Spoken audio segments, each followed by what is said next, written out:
CPIM INL ഉഭയകക്ഷി ചർച്ചയിൽ സീറ്റുകൾ സംബന്ധിച്ച് ധാരണയനുസരിച്ച് INLന് 3 സീറ്റുകളിൽ മത്സരിക്കാനാകും.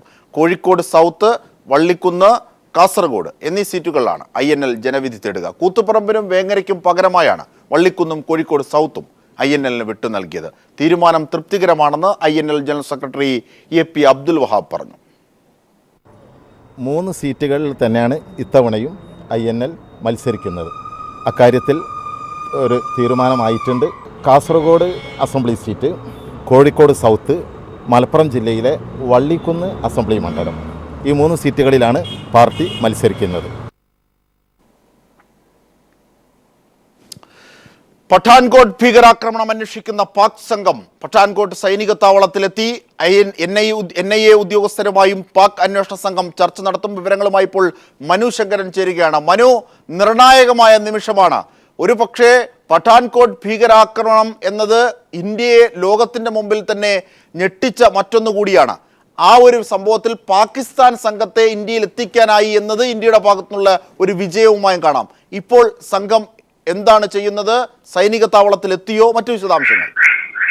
അജിംഷാദ്, അല്പസമയങ്ങൾക്ക് മുമ്പാണ് ഡൽഹി ഇന്ദിരാഗാന്ധി വിമാനത്താവളത്തിൽ പാകിസ്ഥാന്റെ അഞ്ചംഗ അന്വേഷണ സംഘം എത്തിയത്. പഞ്ചാബ് പ്രവിശ്യ തീവ്രവാദ വിരുദ്ധ തലവൻ Muhammad Tahir, Pak intelligence deputy general Muhammad Aseem, ISI ഉദ്യോഗസ്ഥർ, ഒപ്പം പാക് ആർമിയിലെ രഹസ്യാന്വേഷണ ഉദ്യോഗസ്ഥരായ ഇർഫാൻ മിസ്ര, സാഹിബ് തൻവീർ എന്നിവരടങ്ങിയ 5 അംഗ സംഘമാണ് ഡൽഹിയിൽ എത്തിയത്. ഇവർ നാളെ NIA ഉദ്യോഗസ്ഥരുമായി കൂടിക്കാഴ്ച നടത്തും. ഈ കൂടിക്കാഴ്ചയിൽ NIA ഉദ്യോഗസ്ഥർ പ്രത്യേകിച്ച് ഗുരുദാസ്പൂർ മുൻ SP അടക്കം മൊഴികൾ രേഖപ്പെടുത്തിയിരുന്നു. ഈ മൊഴികൾ രേഖപ്പെടുത്തിയതിൽ അടക്കം അതിർത്തിയിലൂടെ ഈ ഭീകരർ കടന്നതിന് സഹായം നൽകിയെന്ന് NIA തന്നെ സ്ഥിരീകരിച്ചിരിക്കുന്ന ചിലരുടെ മൊഴികളും മറ്റുമടങ്ങുന്ന തെളിവുകൾ ഈ പാക് അന്വേഷണ സംഘത്തിന് കൈമാറും എന്നാണ് അറിയുന്നത്. തുടർന്ന് ചൊവ്വാഴ്ചയാകും ഈ അന്വേഷണ സംഘം പത്താൻകോട്ട് വ്യോമസേന താവളം സന്ദർശിക്കുക. വ്യോമസേന താവളത്തിൽ ഉപാധിയോടെ വ്യോമസേന താവളത്തിനകത്ത് തെളിവുകൾ ശേഖരിക്കാം എന്ന നിർദ്ദേശമാണ് ഇന്ത്യ നൽകിയിരിക്കുന്നത്. അതിനാൽ തന്നെ ചില സൈനിക ഉദ്യോഗസ്ഥരുടെ ദൃക്സാക്ഷികളുടെയും മൊഴി ഉദ്യോഗസ്ഥർ രേഖപ്പെടുത്തിയേക്കുമെന്നാണ് അറിയുന്നത്. ഒപ്പം ആക്രമണം നടത്തിയ പ്രദേശത്ത്, അതായത് സൈനിക ഉദ്യോഗസ്ഥർ, ISI ഉദ്യോഗസ്ഥർ അടക്കം ഈ ആക്രമണം നടന്ന പ്രദേശത്തിന് സമീപമായി ആയുധ ശേഖരം ഉണ്ടായിരുന്ന മുറിക്ക് സമീപത്ത് വച്ച് പോലും തെളിവുകൾ ശേഖരിച്ചേക്കുമെന്നാണ് അറിയുന്നത്. എന്തായാലും ചൊവ്വാഴ്ചയാണ് പത്താൻകോട്ട് സൈനിക താവളം സന്ദർശിച്ച് തെളിവുകൾ ശേഖരിക്കുകയുള്ളൂ എന്ന് ഔദ്യോഗികമായി തന്നെ പാകിസ്ഥാൻ അറിയിച്ചിട്ടുണ്ട്. ഭീകരർക്ക് സഹായം നൽകിയെന്ന് സംശയിക്കുന്ന ഗുരുദാസ്പൂർ SP സൽബീന്ദർ സിംഗിനെ രഹസ്യാന്വേഷണ വിഭാഗം വീണ്ടും ഇന്നുകൂടി ചോദ്യം ചെയ്തേക്കുമെന്നാണ് അറിയുന്നത്. ഇയാൾ തന്നെയാണ് ഭീകരർക്ക് വേണ്ട സഹായങ്ങൾ, യാത്രാ സൗകര്യങ്ങളും മറ്റും ഒരുക്കി നൽകിയത് എന്ന് തന്നെയാണ് NIA ഇപ്പോഴും കരുതുന്നത്. ഇതിനാസ്പദമായ തെളിവുകളും പാക് അന്വേഷണ സംഘത്തിന് NIA കൈമാറിയേക്കും.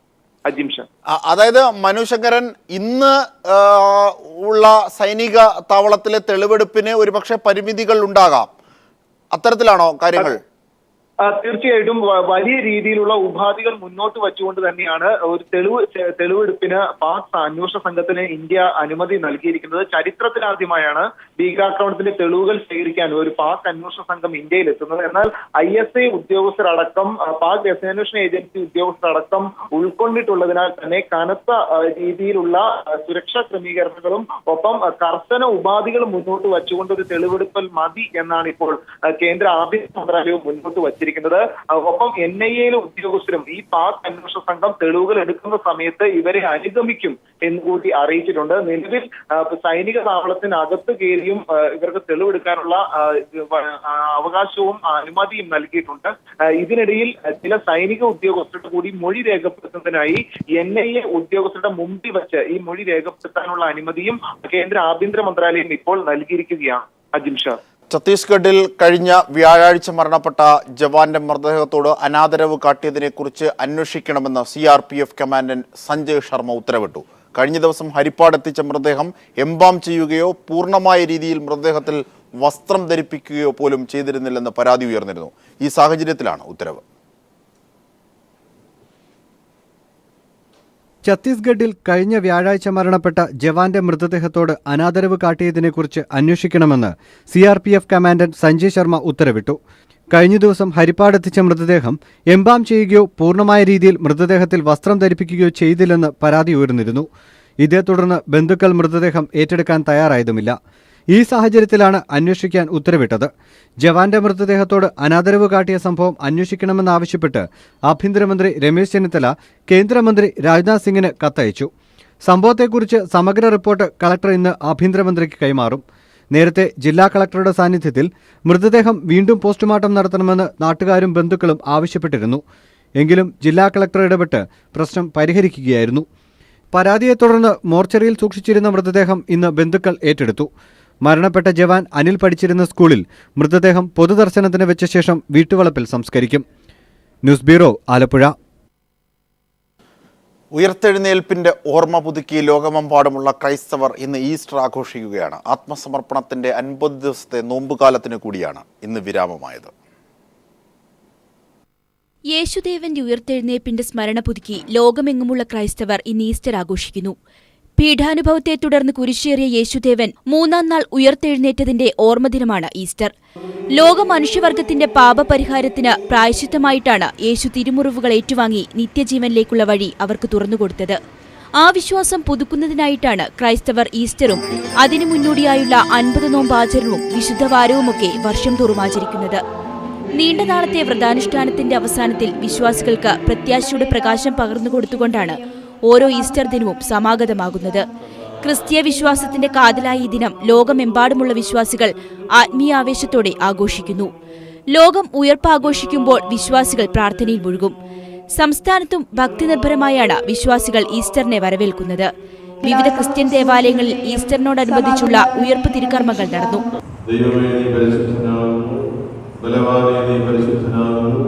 ഞങ്ങൾക്ക് വേണ്ടി ഉയർത്തെഴുന്നേറ്റവനെ ഞങ്ങളോട് കരുണ ചെയ്യണമേ എന്ന് അത്യുത്തരമായിട്ട് ചൊല്ലുന്നു.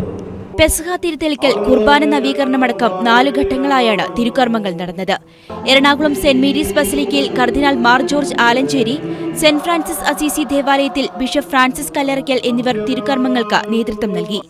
100 കണക്കിന് വിശ്വാസികളാണ് പാതിരാ കുർബാനയിൽ പങ്കെടുത്തത്. മലീമസമായ ജീവിതത്തെ മുഴുവൻ മറന്ന് പ്രതീക്ഷയോടെ, പ്രത്യാശയോടെ ഉയർത്തെഴുന്നേറ്റ ക്രിസ്തുദേവനെ മനസ്സിൽ ധ്യാനിച്ച് പുതിയ മനുഷ്യരാകാനാണ് ഓരോ ഈസ്റ്റർ ദിനം പറയുന്നത്. News desk. കോൺഗ്രസ് സ്ഥാനാർത്ഥി നിർണയം കൂടുതൽ സങ്കീർണമാകുന്നു. എ ഗ്രൂപ്പിനെ പിളർത്താനുള്ള നാടകീയ നീക്കവുമായി VM സുധീരൻ രംഗത്തെത്തി. ആരോപണ വിധേയനായതിനാൽ ബെന്നി ബെഹന്നാന് തൃക്കാക്കര സീറ്റ് നൽകരുതെന്നും പകരം ഉമ്മൻചാണ്ടിയുടെ തന്നെ വിശ്വസ്തനായ PT തോമസിന് സീറ്റ് നൽകണമെന്നും സുധീരൻ ആവശ്യപ്പെട്ടു. സുധീരന്റെ നീക്കത്തിൽ ഉമ്മൻചാണ്ടി ധർമ്മസങ്കടത്തിലാണെന്നാണ് സൂചന. AICCയുടെ സ്ക്രീനിംഗ് കമ്മിറ്റിയിൽ കേരളത്തിൽ നിന്ന് പുതുതായി 4 പേരെ ഉൾപ്പെടുത്തിയത് സുധീരന് തിരിച്ചടിയുമായിട്ടുണ്ട്. സ്ഥാനാർത്ഥികളെ തീരുമാനിക്കാനുള്ള KPCCയുടെ തെരഞ്ഞെടുപ്പ് സമിതി യോഗത്തിലാണ് എ ഗ്രൂപ്പിനെ പിളർക്കുന്ന തരത്തിലുള്ള നാടകീയ നീക്കവുമായി സുധീരൻ രംഗത്തെത്തിയത്. ഉമ്മൻചാണ്ടി ഗ്രൂപ്പിലെ ഒരു ചേരിയുടെ വക്താവായ ബെന്നി ബെഹന്നാനെതിരെ മറ്റൊരു ചേരിയുടെ വക്താവായ PT തോമസിന്റെ പേര് സുധീരൻ നിർദ്ദേശിച്ചത് എ ഗ്രൂപ്പ് കേന്ദ്രങ്ങളിൽ ഞെട്ടലുളവാക്കി. ആരോപണ വിധേയനായതിനാൽ തൃക്കാക്കര മണ്ഡലത്തിൽ ബെന്നി ബെഹന്നാനെ മത്സരിപ്പിക്കരുതെന്നും പകരം അവിടെ PT തോമസിനെ മത്സരിപ്പിക്കണമെന്നുമാണ് സുധീരന്റെ നിർദ്ദേശം. ഉമ്മൻചാണ്ടിയുടെ മനസാക്ഷി സൂക്ഷിപ്പുകാരായ 2 പേരുടെ പേരുകൾ ഉയർന്നു വന്നതോടെ ഉമ്മൻചാണ്ടി ധർമ്മസങ്കടത്തിലാകുമെന്നാണ് സുധീരന്റെ കണക്കുകൂട്ടൽ. എന്നാൽ സ്ഥാനാർത്ഥി പട്ടികയുടെ എണ്ണം കുറയ്ക്കണമെന്ന സുധീരന്റെ നിർദ്ദേശത്തെ തിരഞ്ഞെടുപ്പ് സമിതിയിലെ അംഗങ്ങൾ ഒന്നിച്ചെതിർത്തു. കോൺഗ്രസ് മത്സരിക്കുന്ന 14 മണ്ഡലങ്ങളിൽ ഒറ്റപ്പേര് മാത്രമാണ് നിർദ്ദേശിക്കാൻ തെരഞ്ഞെടുപ്പ് സമിതി യോഗം തീരുമാനിച്ചത്. പുതുപ്പള്ളി, ഹരിപ്പാട്, തിരുവനന്തപുരം സെൻട്രൽ, അരുവിക്കര, വട്ടിയൂർക്കാവ്, പറവൂർ, കോട്ടയം, തൃത്താല, ആലുവ, മൂവാറ്റുപുഴ, സുൽത്താൻ ബത്തേരി, മാനന്തവാടി, വണ്ടൂർ എന്നീ സീറ്റുകളിൽ സിറ്റിംഗ് MLA-മാരുടെ പേരുകൾ മാത്രമേയുള്ളൂ. പത്തനാപുരത്ത് സിനിമാ താരം ജഗദീഷിൻ്റെ പേര് മാത്രമാണ് KPCCയുടെ തെരഞ്ഞെടുപ്പ് സമിതി ഹൈക്കമാൻഡ് നിർദ്ദേശിച്ചിരിക്കുന്നത്. അഴിമതി ആരോപണ വിധേയനായ K. ബാബു, അടൂർ പ്രകാശ് എന്നിവരെ യാതൊരു കാരണവശാലും കോൺഗ്രസ് പട്ടികയിൽ ഉൾപ്പെടുത്തരുതെന്നാണ് സുധീരൻ്റെ വാദം.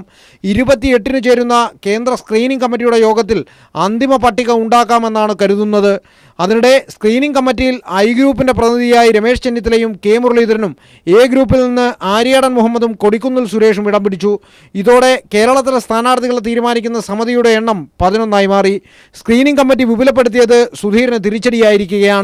സാധാരണഗതിയിൽ പാർലമെന്ററി പാർട്ടി ലീഡറും പ്രദേശ് കോൺഗ്രസ് പ്രസിഡന്റുമല്ലാതെ മറ്റാരും സ്ക്രീനിംഗ് കമ്മിറ്റി അംഗങ്ങളാവാറില്ല. ഈ കീഴ്വഴക്കം തെറ്റിച്ച് 4 അംഗങ്ങളെ ഉൾപ്പെടുത്തിയതോടെ സ്ക്രീനിംഗ് കമ്മിറ്റിയിൽ നിന്നും അന്തിമ തീരുമാനമുണ്ടാവില്ലെന്നുറപ്പായി. അങ്ങനെ വന്നാൽ 30-നോ 31-നോ ചേരുന്ന കേന്ദ്ര തിരഞ്ഞെടുപ്പ് സമിതിയിലാവും കേരളത്തിലെ സ്ഥാനാർത്ഥി പട്ടികയുടെ കാര്യത്തിൽ അന്തിമ തീരുമാനമെടുക്കുക. എസ് ജീവൻകുമാർ, തിരുവനന്തപുരം. താരങ്ങൾ ഗായകരാകുന്ന ചിത്രമാണ് ആടുപുലിയാട്ടം. ജയറാം നായകനും ഗായകനുമാകുന്ന ആടുപുലിയാട്ടം വിഷുവിന് തിയേറ്ററുകളിലെത്തും. കണ്ണൻ താമരക്കുളമാണ് ചിത്രത്തിന്റെ സംവിധായകൻ. സെൻട്രൽ ജയിലിൽ പോയിട്ട് ഗോതമ്പുണ്ട തിന്നാലോ, പോലീസ് സ്റ്റേഷനിൽ കയറിയിട്ട് സെൻട്രൽ ജയിലിൽ പോകാലോ, സെൻട്രൽ ജയിലിൽ പോയിട്ട് ഗോതമ്പുണ്ട തിന്നാലോ. നീണ്ട ഇടവേളയ്ക്ക് ശേഷം ജയറാം വീണ്ടും ഗായകനാവുന്നു എന്ന സവിശേഷതയുണ്ട് ആടുപുലിയാട്ടത്തിന്. ജയറാമിനൊപ്പം രമേഷ് പിഷാരടിയും പാഷാണം ഷാജിയും ചിത്രത്തിൽ പാടിയിട്ടുണ്ട്. കൈതപ്രം ഹരിനാരായണൻ, മോഹൻരാജ്, ശശികല മേനോൻ എന്നിവരുടെ വരികൾക്ക് രതീഷ് വേഗയാണ് ഈണമിട്ടിരിക്കുന്നത്. പി ജയചന്ദ്രൻ, നടി മമത മോഹൻദാസ്, റിമി ടോമി, നജീം അർഷാദ് എന്നിവരാണ് പ്രധാന ഗായകർ. മലയാളികൾക്കെല്ലാം വളരെ സുപരിചിതമായിട്ടുള്ള പാട്ടാണ്. പ്രത്യേകിച്ച് നാട്ടിൻപുറങ്ങളിലൊക്കെ കൂടുമ്പോൾ എല്ലാവരും ഒരുമിച്ച് പണ്ട് തൊട്ട് എൻ്റെയൊക്കെ കുട്ടിക്കാലം തൊട്ട് ഞാൻ പലപ്പോഴും ഞങ്ങൾ ഒരുമിച്ച് കൂടുമ്പോൾ പാടുന്നൊരു പാട്ടാണ്. തൊടുപുഴ, കോതമംഗലം, തെങ്കാശി എന്നിവിടങ്ങളിലായിരുന്നു സിനിമയുടെ ചിത്രീകരണം. 2.5 പതിറ്റാണ്ടിന് ശേഷം നടൻ ഓംപുരി മലയാള ചിത്രത്തിൽ പ്രധാന വേഷത്തിലെത്തുന്നു എന്ന പ്രത്യേകത കൂടിയുണ്ട് ആടുപുലിയാട്ടത്തിന്. മഞ്ഞക്കാട്ടില് പോകേണ്ടേ, മഞ്ഞക്കിളിയെ പിടിക്കേണ്ടേ. News bureau, Kochi.